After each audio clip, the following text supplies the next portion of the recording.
1962 में जब स्टैन ली ने स्पाइडरमैन का क्रिएशन किया तो उन्होंने एक ऐसे सुपर हीरो को बनाया जो कि एक रिलेटेबल कैरेक्टर था सभी टीनेज और एडल्ट लड़कों के लिए। साथ ही आर्टिस्ट स्टीव डिट्को ने स्पाइडरमैन को एक मास्क पहनाया और हर किसी के मन में यह विश्वास लाया कि स्पाइडरमैन कोई भी बन सकता है। स्पाइडरमैन यानी पीटर पार्कर कोई बिलियनर नहीं है और ना ही वो एक गॉड लाइक एलियन है। वो मेरी और तुम्हारी तरह एक 20 साल का लड़का है जो अपनी जिंदगी में स्ट्रगल कर रहा है, अपनी एवरीडे प्रॉब्लम से लड़ रहा है और साथ ही एक मास्क पहनकर स्ट्रीट लेवल क्रिमिनल से फाइट कर रहा है लोगों को जस्टिस दिलाने के लिए।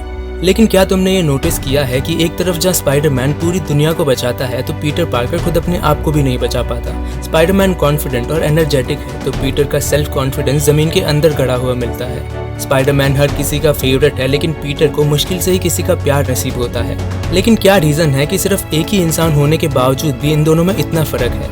आखिर पीटर को हमेशा एक इमोशनली वल्नरेबल और लो सेल्फ एस्टीम पर्सन क्यों दिखाया जाता है, जबकि दूसरी तरफ सिर्फ एक मास्क पहनने से ही वो पूरी तरह से चेंज हो जाता है? आज के इस वीडियो में हम यही समझने की कोशिश करेंगे कि आखिर क्या डिफरेंस है स्पाइडरमैन और पीटर पार्कर में।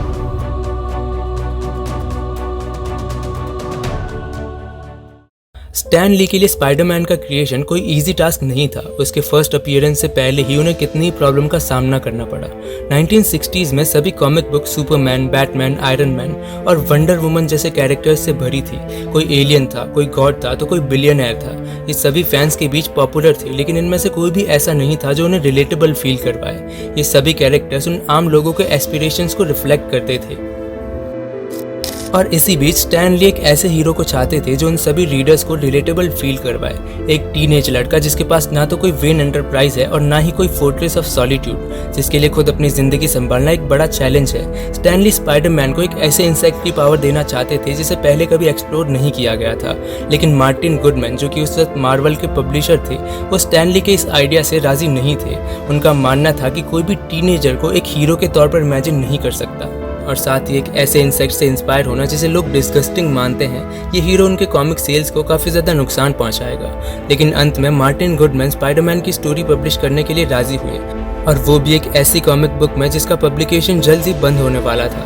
जून 1962 में द अमेजिंग फैंटेसी के लास्ट इशू में स्पाइडरमैन की स्टोरी को छापा गया। ये कोई एक्सपेरिमेंट नहीं था और ना ही किसी को स्पाइडरमैन से कोई उम्मीद थी, सिर्फ स्टैन ली के कहने पर इसे इशू किया गया।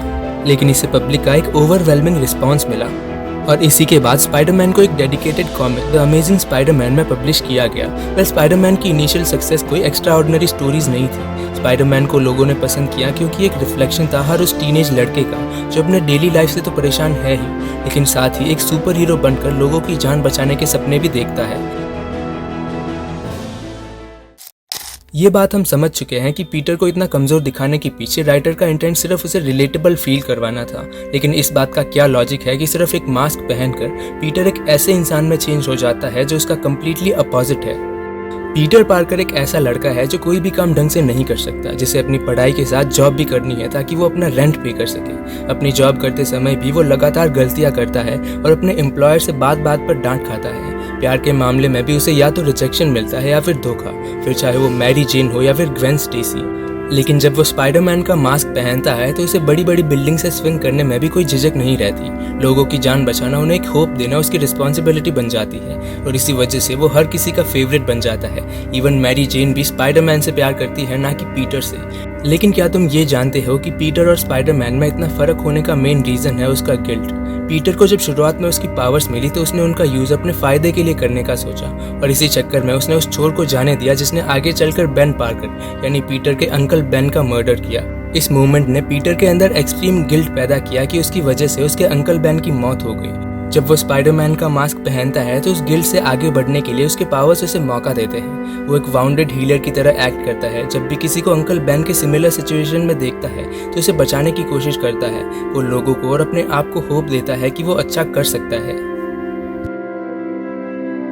लेकिन पीटर के पास जब वो मास्क नहीं होता तो कोई ऐसा तरीका नहीं रह जाता जिससे वो अपने गिल्ट से आगे बढ़ सके। वो एक हेल्पलेस लड़का है जिसके पास अफसोस करने से ज़्यादा कुछ भी नहीं है। साथ ही उसके ऊपर ये रिस्पॉन्सिबिलिटी है कि कोई भी ये ना जान ले कि वही स्पाइडरमैन है और इसी वजह से कॉन्स्टेंटली इनसिक्योरिटी में रहता है। अपनी ड्यूअल आइडेंटिटी को बैलेंस करने के चक्कर में ही पीटर काफ़ी गलतियाँ करता है। वो क्लासेस अटेंड नहीं कर सकता, अपनी जॉब ढंग से नहीं कर सकता और कई बार अपनी डेट्स भी मिस करता है। जिससे वो हमेशा लोगों से दूर होते चले जाता है। स्पाइडरमैन के हीरोइज्म का कॉस्ट पीटर को अपने अकेलेपन से चुकाना पड़ता है, लेकिन इसके बाद भी वो बैटमैन की तरह अपने आप को इमोशनली आइसोलेट नहीं करता। वो अगले दिन उठकर फिर से जॉब पर जाता है, क्लासेस अटेंड करता है और एमजे से उतना ही प्यार करता है। वो हमें सिखाता है कि एक हीरो भी छोटी छोटी बातों पर गलतियां कर सकता है।